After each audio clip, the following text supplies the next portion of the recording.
estas son las zonas de mayor incidencia de cáncer gástrico.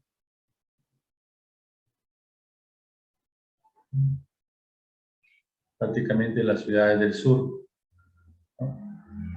Miren, ahí está Amazonas también. Amazonas, ¿no? Todo lo que es Bagua, los que son de Bagua, por favor. Hay que hacer campañas en Bagua de cáncer gástrico.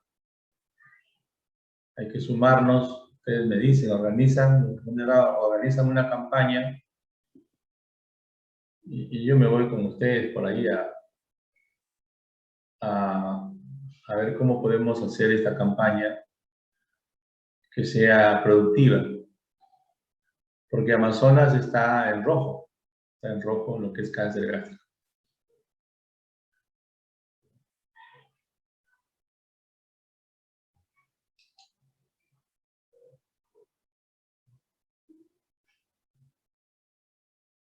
Acá en Lambayeque, ¿no? Todos los que viven en Eten, por favor, Eten, Oyotún, fíjense. Oyotún. Pixi, acá nomás cerca. Esto no ha cambiado mucho porque hasta ahora no se ha hecho nada por cambiar esta realidad, ¿no? Como le dije, los dineros de cáncer, que llegan casi 20 millones de soles, la región Lambayeque no están siendo destinados pues, a cáncer y por lo tanto no tenemos dinero para trabajar en la prevención a estos niveles, ¿no? A estos niveles, a estas ciudades. Reñafe, fíjense, estamos cerca. Pixi, Chiclayo, Chongoyap, están en rojo. Entonces, yo pido a las autoridades que por favor se centren, ¿no? Se centren en el tema de cáncer, que es preocupante en nuestra región. Porque si hay dinero, pues debería destinarse en mejorar el nivel 1. Estas zonas tienen su posta, tienen su centro de salud. Algunas tienen un centro de salud nivel 3, ¿no? Entonces, ya son centros de salud más equipados, ¿no? Y podemos sumarnos porque oncólogos en la región hay cantidad. Entre clínicos, cirujanos, ginecólogos, oncólogos, podemos sumar entre 30 a 40. Y ponerse a hacer trabajo de campo en estas ciudades. Por supuesto, tenemos que contar con una tecnología, ¿no? Para poder ir hacia allá. Llámese, ¿no? Endoscopios, colocarlos en un carrito y con los gastroenterólogos ir a esas zonas y hacer, ¿no? Diagnóstico precoz, ¿no? Habiendo plata, todo se puede. Y plata hay, ¿no? Que no, lo que falta son decisión política, ¿no? Decisión política de orientar esos dineros a la prevención, al diagnóstico precoz. Porque es ahí donde tenemos que trabajar en cáncer gástrico. Y mucho más conociendo esta data que se fue publicada por ahí por el año 2014, ¿no? Y que nos abrió los ojos a todos, la realidad nuestra en la región de Lambayeque. Uno de ustedes va a ser político seguro y va a tomar esto y va a decir qué tenemos que hacer, decisión política, ¿no? Para poder combatir el cáncer gástrico, para disminuir la alta incidencia, para disminuir la mortalidad de los pacientes con cáncer. Jóvenes, el cáncer, ¿no es cierto?, es generado por múltiples factores, ¿no? Factores etiológicos, que lo conocemos todos, porque esto sale en la televisión, sale en la radio, sale en las revistas, en los periódicos, ¿no? Lo que tenemos que hacer es tratar de hablar de esto y llegar y convencer a la población. Si no lo convencemos, es decir, si no cambiamos actitudes, porque eso tenemos que hacer cada vez que hablemos de estos factores, tenemos que cambiar actitud en la población. Y si no la cambiamos, estamos hechos, ¿no? No hemos conseguido nada. Por más maravillosa conferencia que hayamos dado sobre cáncer, ¿no? Sobre prevención de cáncer. Por lo tanto, de esto se tiene que hablar permanentemente, ¿no? Que el cáncer tiene factores nutricionales, ¿no? Y cuando uno dice nutricionales, está hablando de los alimentos que nosotros consumimos, ¿no? Dentro de ellos, los alimentos salados, por ejemplo, ¿no? ¿Cómo nos gustan los alimentos salados? A algunos nos gusta lo demasiado dulce, canchita, por ejemplo, con dulce, ¿no? Canchita dulce, y otros nos gusta canchita salada, ¿no? Y pagamos nuestra plata para, ¿no? Para generarnos un cáncer gástrico. Eso es así. Nosotros mismos sabemos que la sal en exceso, ¿no? Lleva al cáncer gástrico también, ¿no? Y que no decir a los hipertensos, ¿no? Que también se eleva la presión, pacientes con dieta salada, por eso cuando hay hipertensos tenemos que indicar dieta hiposalina. No se olviden cuando pasan visita hipertenso, dieta hiposalina, porque la sal le va a elevar la presión, además de una serie de medicamentos que le puedas instalar. Entonces, ojo con el alto consumo de sal, ojo con el alto consumo de conservas, ¿no? Digo conservas porque todas las conservas son, ¿no? Tienen nitrosaminas, porque es un elemento que se usa para la conservación de los alimentos. Entonces los enlatados, ojo con los enlatados, a veces nos acostumbramos a la comida rápida y lo primero que hacemos es comprarse una lata de atún, una lata de duraznos o una lata de tomate, y si sabemos que todos ellos tienen nitrosamina, pues hay que tratar de consumir menos. Y siempre les digo de que deben comer verduras y frutas, ¿no? Ahí está la vitamina A y la vitamina C. Ahí están los antioxidantes, ¿no? Es decir, uno no le dice, pues, porque se me ocurre, mira, en tu dieta no te falte tu verdura, no te falte tu fruta, ¿no? Porque ahí está la vitamina A y la vitamina C, ¿no? Que protegen a las mucosas. Y si hablamos de cáncer gástrico, se elimina la mucosa gástrica. Por lo tanto, tenemos que promover eso, ¿no? No, pues, ir a la farmacia, comprar sus pastillas de vitamina A, vitamina C, conociendo que las verduras son ricas en eso, ¿no? Ahora hasta se ponen vitamina C a altas dosis, ¿no? Porque creen que no hay vitamina C en las verduras y en las frutas. Entonces, jóvenes,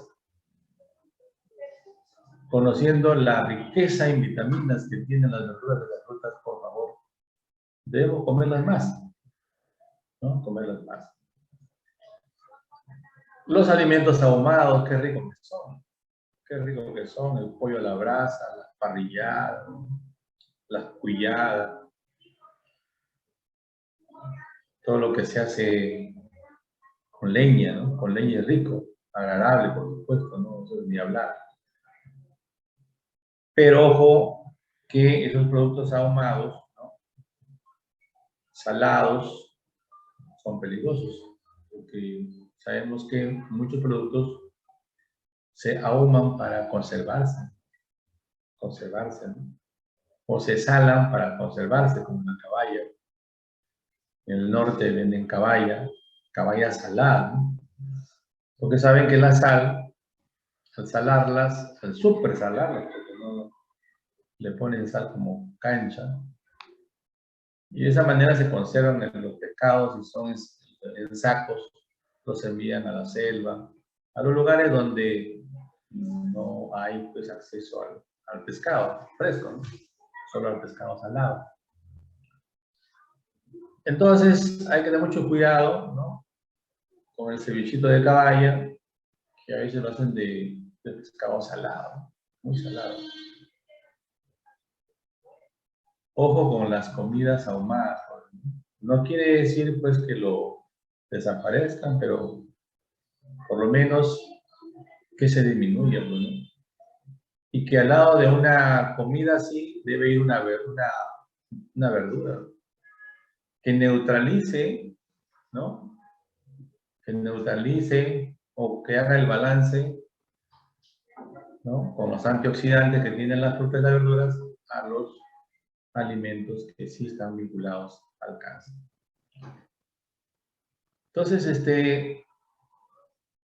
cada vez que sube un político al gobierno central o a la municipalidad nos hablan de agua potable, ¿no? Nos hablan que van a mejorar el agua. Que el tema de ellos es salud y no hacen nada por salud. Después se olvidan.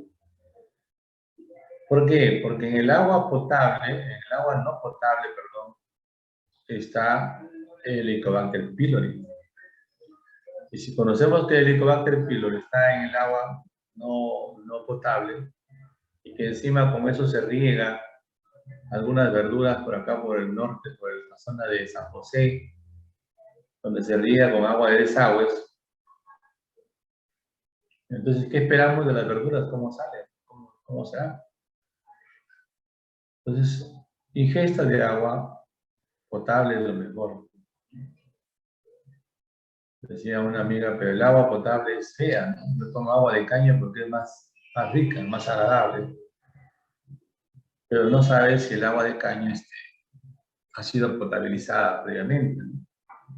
Sí, cuando uno hierve el agua ya pierde su sabor. El problema es que el agua de caña no está seguro si es potable. Bien, y de ahí una serie de mucho enfatizo en la parte nutricional, porque eso sí lo podemos hacer nosotros. Está en nuestra voluntad de hacerlo, ¿no es cierto? Entonces es muy importante. Y si yo lo puedo cambiar, eso. Yo mismo me cuido mi salud y por lo tanto no voy a hacer eso. Luego vienen los ocupacionales, que por cierto trabajo pues me veo obligado a estar frente a estos factores cancerígenos, los que trabajan en plástico, en minería, ¿no? Los que fuman, ¿no? Ya después sí sabemos que el cigarrillo genera cáncer desde la boca hasta el ano, ¿no? Algunas infecciones que están digamos, que ya conocemos como son el Helicobacter pylori. Ahora, cuando indicamos endoscopía por una pequeña molestia en la boca del estómago, cuando ya comienzan, ¿no? Ya se hace endoscopía y el mismo gastroenterólogo se ocupa de sacar unas muestras de la mucosa para determinar la presencia de Helicobacter pylori. Okay. Si no lo hace, pues ha ocurrido en falla de no haber hecho una gastroscopía alta como tiene que ser, ¿no? O por ahí le ponen ustedes, ¿no? Estudio de Helicobacter pylori, por si acaso, para que no se olvide. Algunos virus, el Epstein-Barr, la radiación, que sabemos que los virus son cancerígenos, la radioterapia también, algunos factores genéticos, se dice que aquellos que tienen grupo A, ¿no? Tienen una mayor incidencia de cáncer gástrico. Algunos antecedentes familiares también, ¿no? Algunos que tienen el síndrome del Linfrauménico, que también está vinculado a los sarcomas. ¿no? Es decir, hay algunos factores genéticos que están por ahí vinculados al cáncer gástrico. Hay algunas lesiones precursoras, ¿no? Precursoras, como los pólipos gástricos, la gastritis crónica atrófica, las displasias gástricas, la metaplasia intestinal que ocurre también en el epitelio gástrico, la enfermedad de Mendel-Pierce.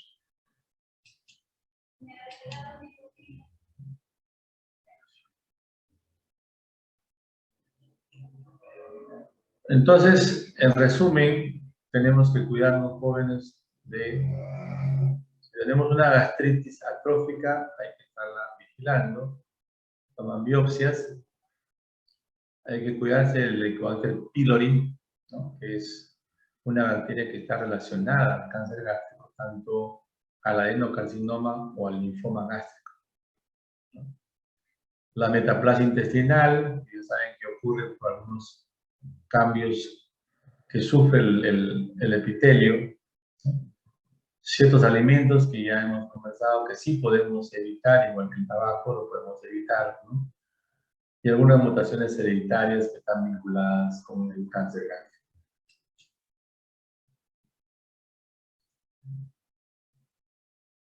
Entonces ahí está un poco el resumen de lo que hemos hablado, ¿no? Sus manifestaciones, ¿no? Los tipos de cáncer que pueden haber, ¿no es cierto? Como es el más frecuente, es el adenocarcinoma gástrico, ¿no? Ese es el más frecuente. Le siguen los linfomas, ¿no? Los linfomas no Hodgkin, extraganglionares o extranodales. O sea, el linfoma no solamente aparece en los ganglios, porque así se dice, ¿no? El linfoma es enfermedad de los ganglios, pero no solamente de los ganglios, puede ser extraganglionar. En este caso, afectar el estómago.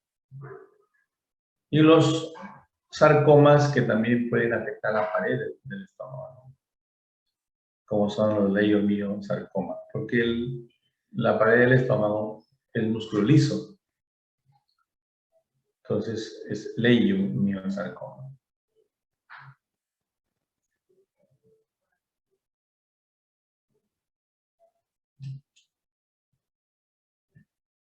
Entonces los gastroenterólogos trabajan mucho con el BORMA, ¿no? El BORMA.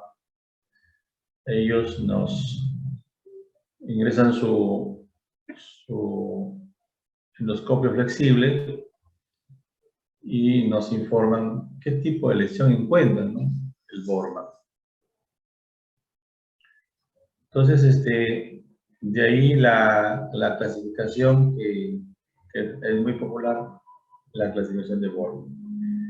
Pero la clasificación histológica es según si es difuso o intestinal, ¿no? Difuso o intestinal, eso es la clasificación de BORMA.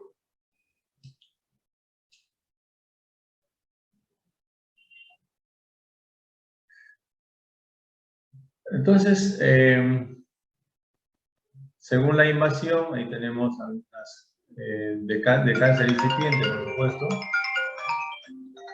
de cáncer nuevo, de cáncer que está todavía en etapa de curación, ¿no? Ahí tenemos el tipo 1, ¿no? Que se ve como un pólipo de la mucosa. El tipo 2, que tiene sus variantes 2A, 2B, 2C, donde hay una elevación de la mucosa plana, mucosa ligeramente comprometida y una mucosa ulcerada. Y luego la tipo 3, que es ulcerada ya. La tipo 2C más 3, que ya es ulcerada y puesto ingresado a la membrana basal, atravesado la membrana basal.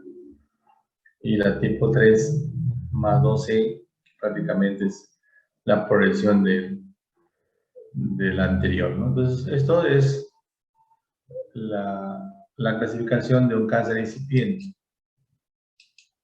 que en realidad la que más usamos es esta, ¿no? La de Borman. Le pueden ver ustedes, ¿no? La polipoide tipo 1, la ulcerada con bordes elevados, fíjense, ulcerada con bordes elevados, la tipo 2, la ulcerada de bordes infiltrados, ¿no? Que son más anchos, y la tipo 4, que es la linitis plástica. La linitis plástica, el cáncer gástrico invade toda la mucosa en toda su extensión del estómago, ¿no? Se ve como un estómago rígido, acartonado, porque prácticamente ha comprometido toda su pared. Esa es la linitis plástica o Bormann 4. Lo que más se ve es la tipo 3, ¿no? Una lesión elevada con bordes infiltrados, ¿no?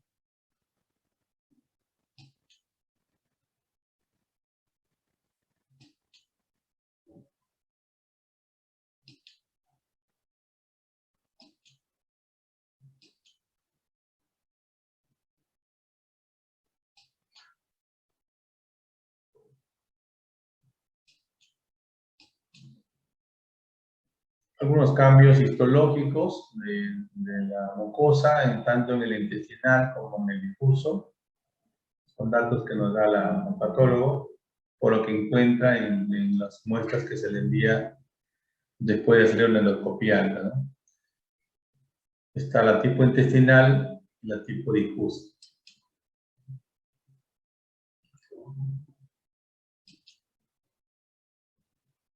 Y ahí tenemos, ¿no?, una lista de tipos histológicos que el patólogo puede encontrar después que sacamos la muestra, ¿no? Entonces, el adenocarcinoma a la cabeza, porque es el más frecuente, ¿no?, nos puede informar que es de tipo intestinal o de tipo difuso. Y le siguen, ¿no?, los carcinomas de células, el adenocarcinoma papilar, el tubular mucinoso, el anillo de sello, ¿no?, que es el tipo más frecuente de histológico que se encuentra. Y así una variedad de lesiones malas en el estómago, ¿no? Malas en el estómago. Los carcinoides, que también son frecuentes ahí, no solamente lo encontramos en el intestino delgado, sino también en el estómago. Después los sarcomas, leiomiosarcomas, schwannomas. Schwannomas es de tipo neurológico, es un tumor nervioso que está en el estómago, ¿no? Porque recuerden que los nervios recorren pues toda la pared gástrica. Los tumores de células granulares, que también tienen que ver ahí en la mucosa, el leiomiosarcoma, que son los sarcomas del músculo liso, los GIST, ¿no? Los GIST que son frecuentes, los GIST son frecuentes, ¿no? Los GIST son frecuentes. Kaposi, hemos tenido algunos en el hospital, sobre todo en pacientes con VIH. Tiene un color pues típico, ¿no?, que es un poco violeta, violáceo, el Kaposi.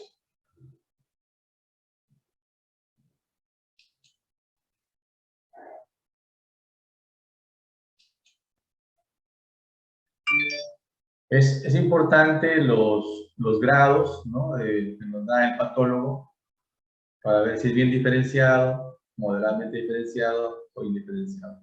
Importante para el pronóstico.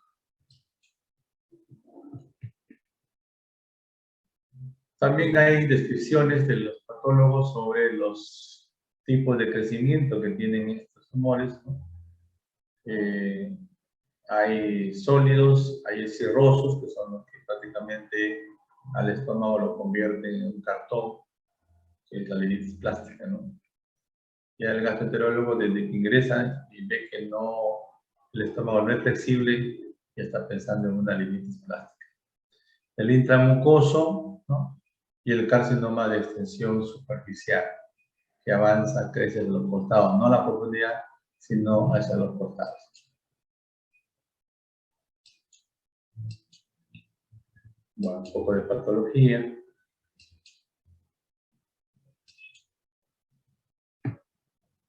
Y ahí tenemos algunas neoplasias neuroendocrinas, ¿no? Que también son bastante frecuentes, le dije, ¿no? Y que se benefician con un buen tratamiento quirúrgico y un buen tratamiento adyuvante, ¿no? Con quimioterapia. Los linfomas, que también son tumores de la mucosa gástrica, porque hay células linfáticas ahí, y que son tratados con quimioterapia con excelentes resultados, ¿no? Son no Hodgkin, por supuesto, y sobre todo de células B, no Hodgkin tipo B. ¿No? Es conocido como linfoma de Mal, donde se pueden haber pues,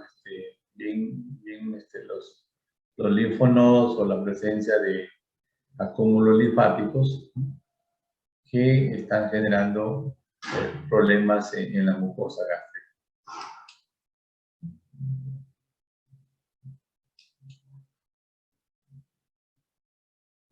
Bien, entonces recuerden, jóvenes, que los cánceres gástricos, ¿no?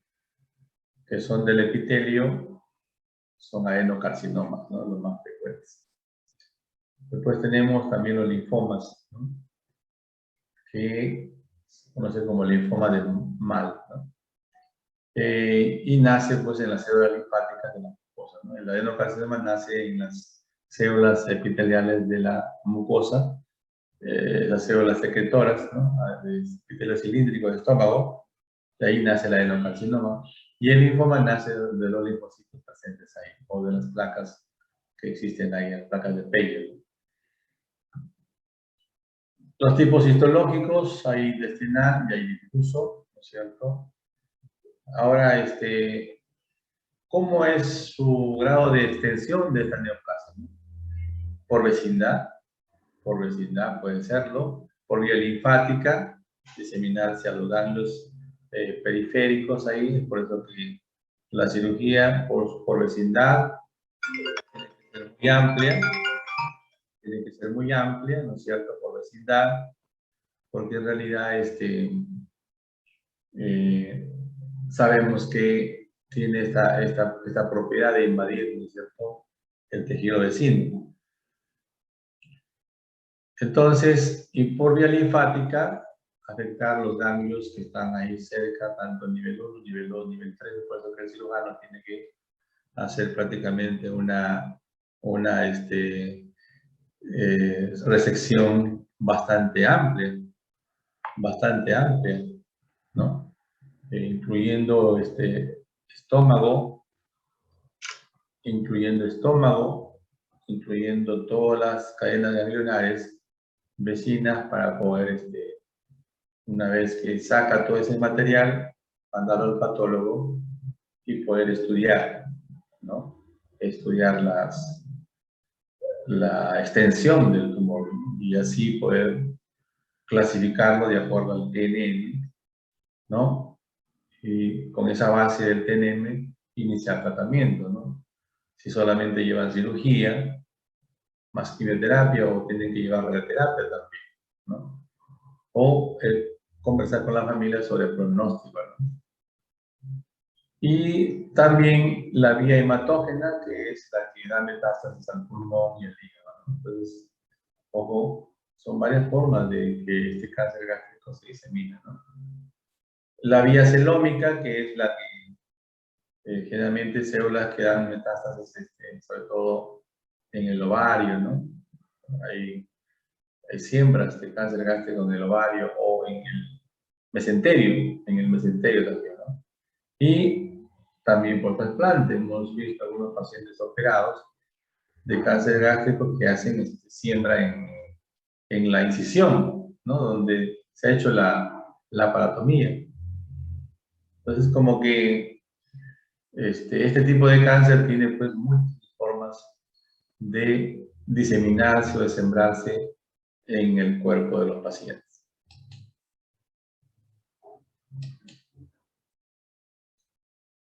Es una forma de diseminación sanguínea, cómo las células se ingresan al vaso sanguíneo, ¿no? Ahí no voy a detener, vamos a ver algunas diseminaciones linfáticas a distancia, ¿no? Como es el nódulo de Virchow, el ganglio de Virchow.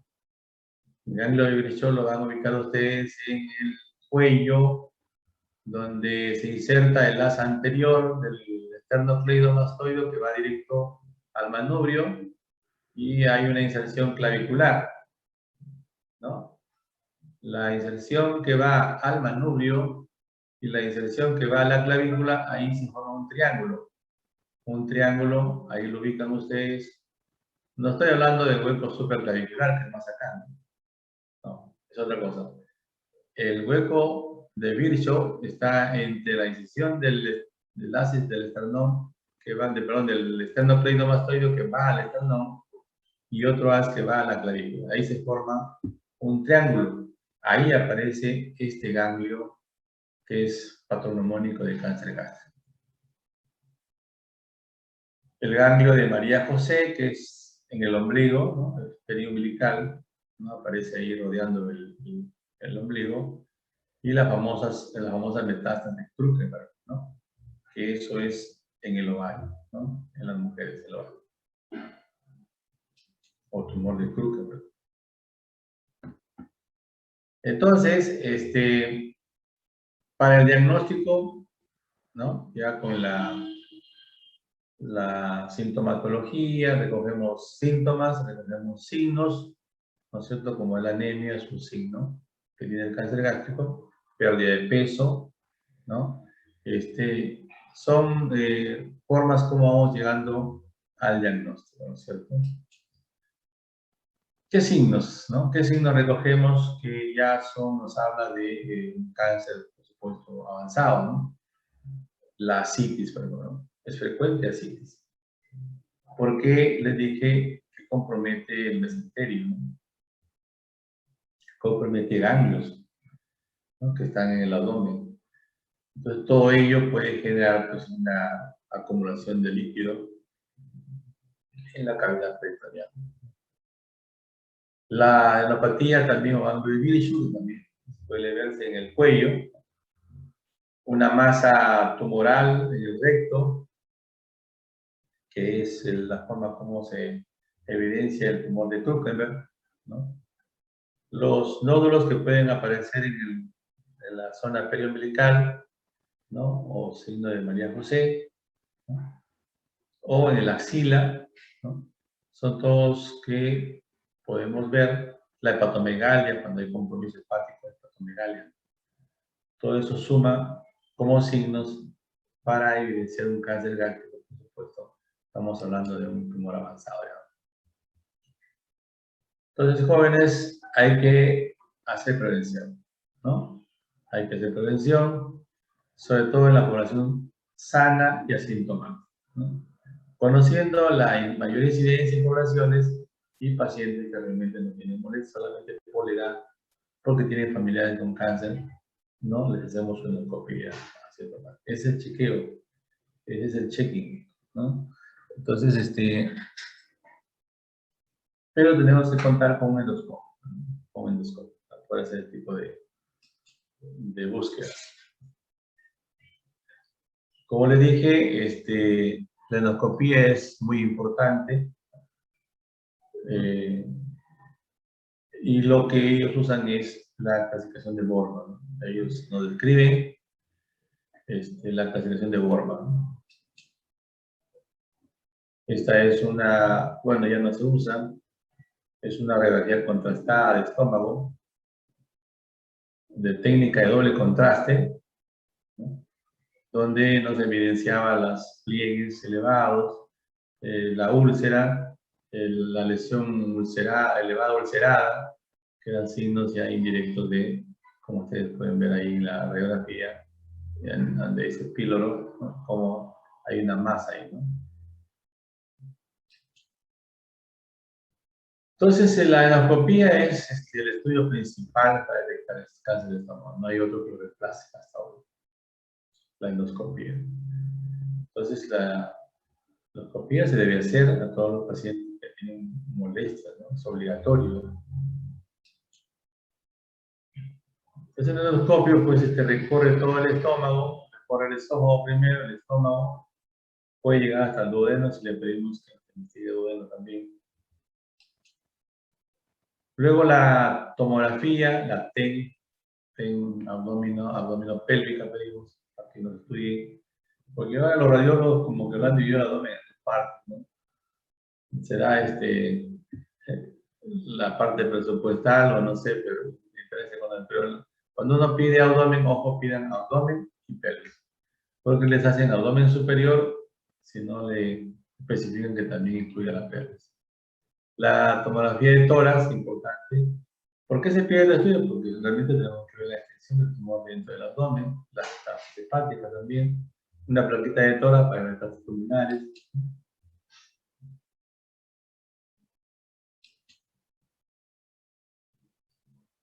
Los marcadores tumorales que pedimos, ahí los tenemos, la fetoproteína, la primera, ¿no?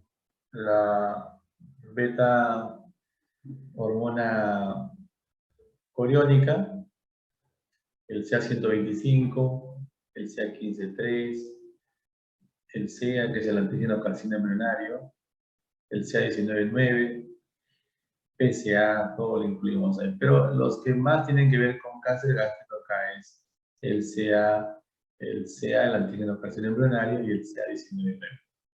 Esa es la rutina que pedimos a los pacientes con cáncer gástrico. En mujeres pedimos el CA125 por el tumor de Krukenberg, que afecta el ovario.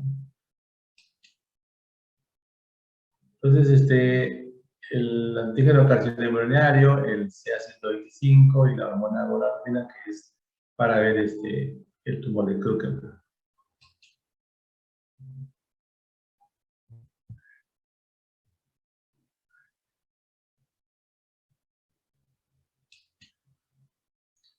Con ello hacemos el TNM, más el estudio de la pieza operatoria que nos llega, pues hacemos el TNM.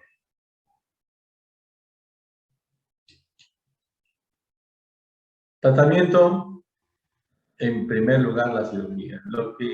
Cuando el paciente nos llega en estadio temprano, la cirugía, que es lo mejor que existe, ¿no? Es lo mejor que se puede hacer en un paciente gástrico. Lo demás es paliativo, ¿no? Lo demás es paliativo. La quimioterapia, la radioterapia es paliativo.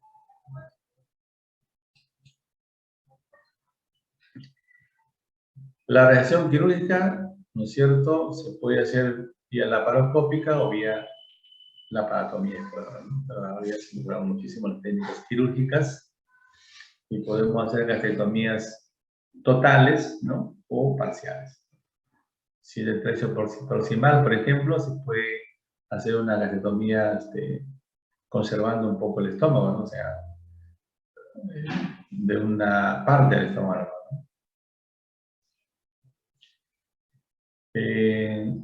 Como son frecuentes, más del 80%, la mayoría se beneficia con una gastrectomía parcial, ¿no?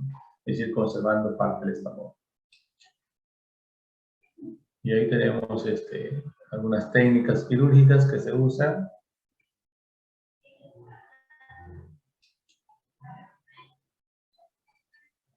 Entonces, hasta el estadio 2, ¿no?, planteamos una cirugía desde el punto de vista curativo, ¿no?, que radique todo, curativo. Ahí hacemos gastrectomías, ¿no?, hasta sacando todo el estómago, ¿no? Por supuesto, tiene un postoperatorio más largo. Tenemos que ver una alimentación que se adecue sin estómago, ¿no?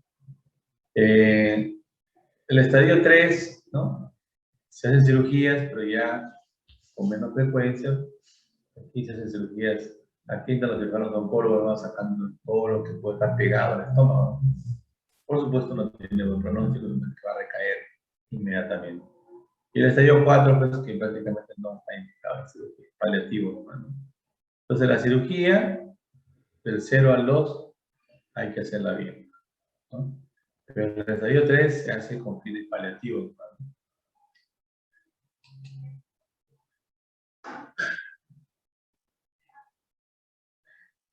Entonces, jóvenes, lo que nos queda a nosotros es difundir esto, ¿no? Difundir que el cáncer se produce por la infección del virus, de la bacteria Helicobacter pylori, que está en el agua no potable, en las verduras que no son bien lavadas.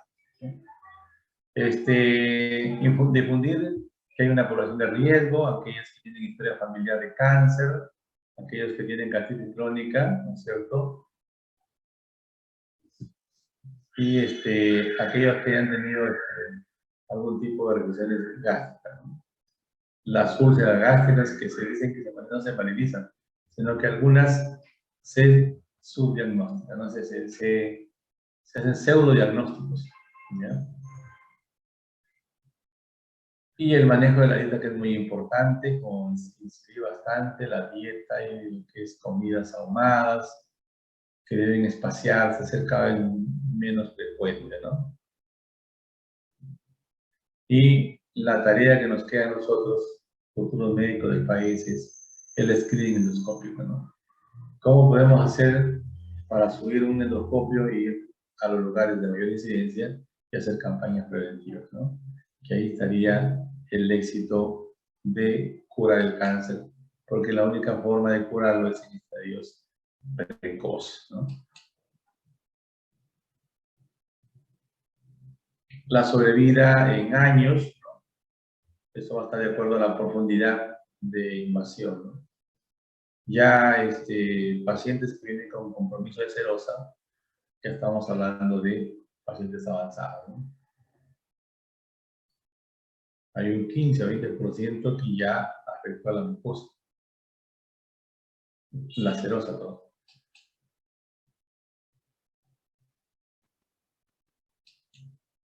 Muy bien, eso les he traído de cáncer gástrico, jóvenes. Espero que me hayan entendido y poder conversar con ustedes de repente en alguna de las clases prácticas que damos sobre este tipo de campañas que podemos organizar. ¿Alguna pregunta? Buenos Doctor, días, me preguntan. Quisiera saber si, por ejemplo, una persona sufre constantemente de reflujo gastroesofágico, ¿podría ser algún factor o riesgo de poder padecer cáncer gástrico? El reflujo gástrico, ¿no? El reflujo, que es una enfermedad gastroesofágica, ¿no? Podría ser por la obstrucción. Recuerden que hay una obstrucción distal del estómago, entonces se produce una plenitud gástrica y hay una constante regurgitación de alimentos hacia el estómago. Y entonces puede producirse un esófago de Barrett, ¿no? Por esa constante reflujo. Es un poco la situación también de los pacientes que pueden presentar alteraciones en el calcio inferior del esófago. Muy buena pregunta. doctor, buenos días, una consulta. Sí, Usted mencionó algo sobre el signo, o bueno, algo de una adenopatía, si no mal recuerdo, de María José, algo así, como diagnóstico de cáncer a nivel sí. de región umbilical. ¿En qué consiste eso, doctor? Elevaciones de la mucosa, ¿no? Y a veces de color azulado verdoso, que son bulto linfático, ¿no?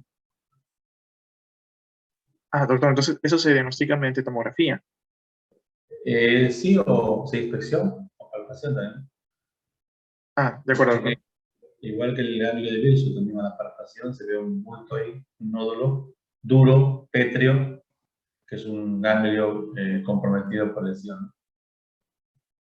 De acuerdo, doctor. Gracias. Doctor Es Calderón, una pregunta. un- Buen día, disculpe. Cuando, por ejemplo, yo tengo un cuadro clínico con algunas manifestaciones paraneoplásicas como la queratosis verrugosa o la tromboflebitis o incluso la acantosis nigricans, yo puedo presumir que estoy ante algún tipo de una displasia epitelial o una úlcera gástrica o pólipos gástricos, o necesariamente tendría que hacer este tipo de diagnóstico, ya sea con laboratorio, con un eco, un ATAC, para saber el tipo de cáncer gástrico. Claro, los síndromes, como tú lo dices, son síndromes paraneoplásicos, ¿no?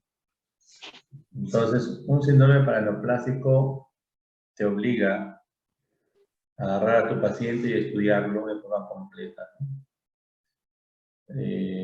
Y forma completa sería, pues, con la anamnesis y con los estudios de imágenes, ¿no? Ya sea imágenes radiológicas o imágenes endoscópicas.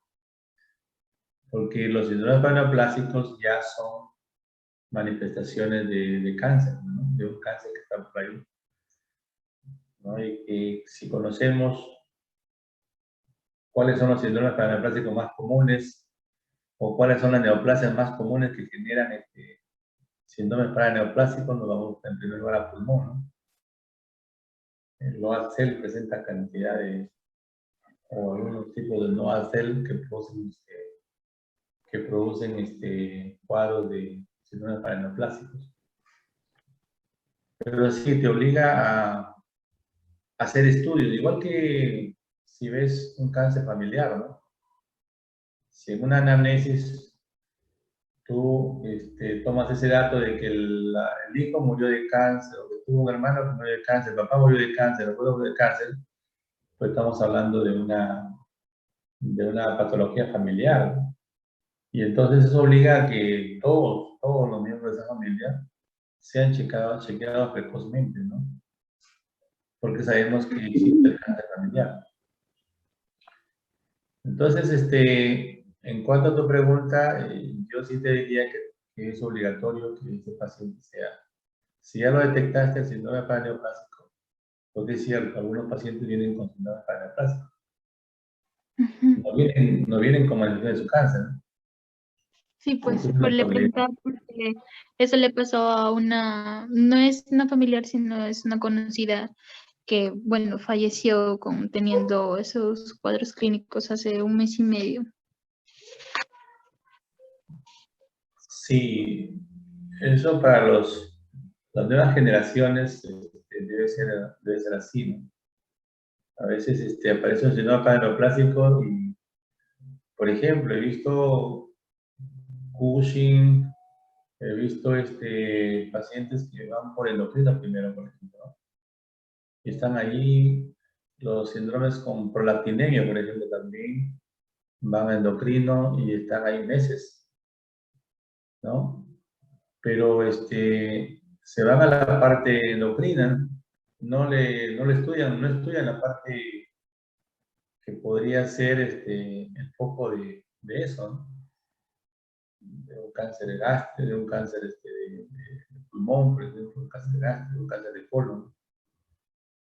Sucede eso dentro de un hospital, donde el oncólogo lo recibe al final, ya cuando por ahí ya recién dio una manifestación pulmonar, ¿no? Entonces ha dado primero una vuelta por síndrome paraneoplásico y ahora ya en etapas más terminales, cuando el paciente ya tiene un estadio 3 o 4, llega a oncología. Eso es una realidad, es una realidad. Entonces, ahora, cuando hemos visto esa lista de síndromes paraneoplásicos en la parte pulmonar, pues prácticamente nos obliga que estemos atentos a algunas, ¿no? Síndromes que son comunes, habría que investigar cáncer en ellos, ¿no? Muy bien, Clara, gracias por la pregunta.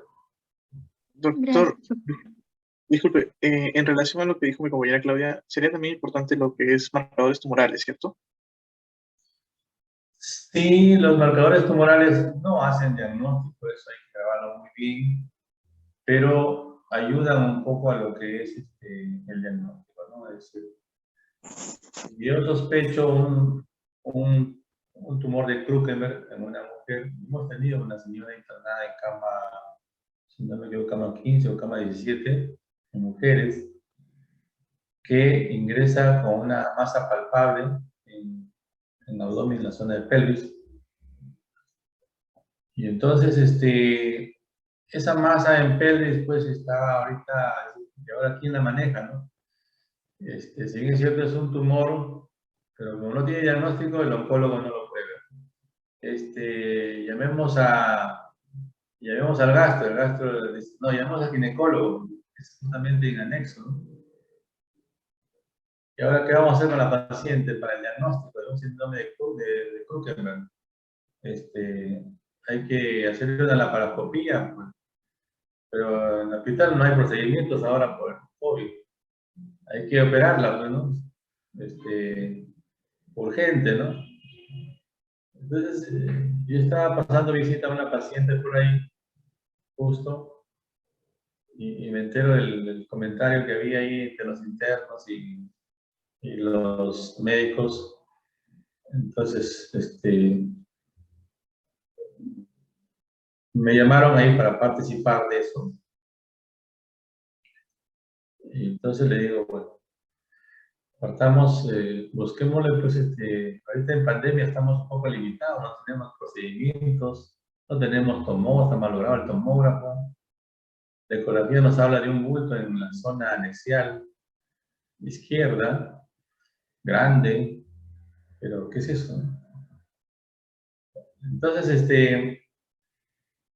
bueno, hay que pedirle marcadores tumorales, ¿verdad?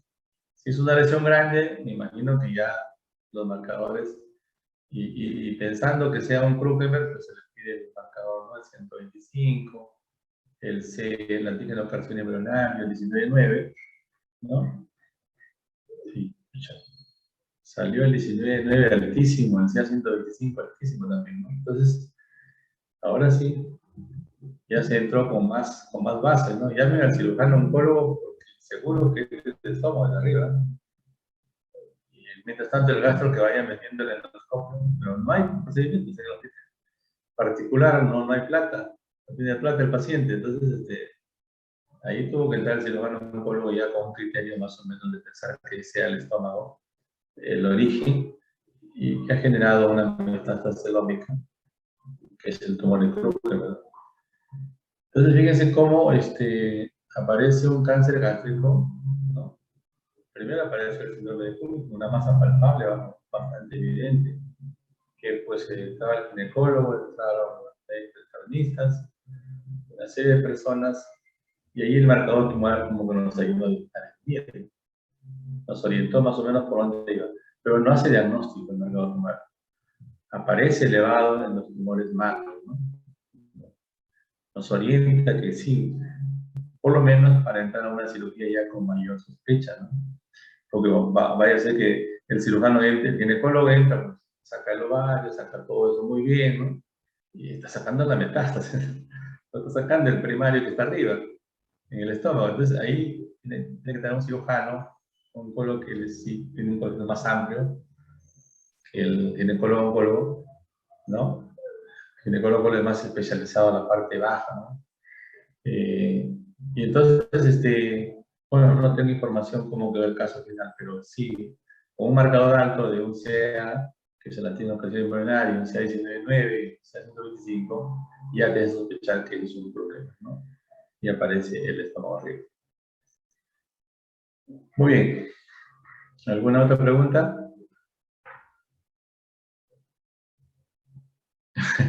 Usted se alimenta sano. Está bien, John. Buena pregunta. Trato en lo posible, sí. Trato en lo posible porque si nos faltan ganas a veces de comer como todo, ¿no? Algo rico. Es eso justamente. Pero en lo posible, cuando uno por ahí te dicen vamos a una parrillada o vamos a un pollo a la brasa, trato de comer una ensalada de verduras así, bien exquisitas, ¿no? Y donde hacen buenas ensaladas, ¿no? De verduras. Porque estoy pensando siempre que tengo que comer algo que me neutralice esa parte, ¿no? Tóxica de la alimentación. Pero en lo posible, trato de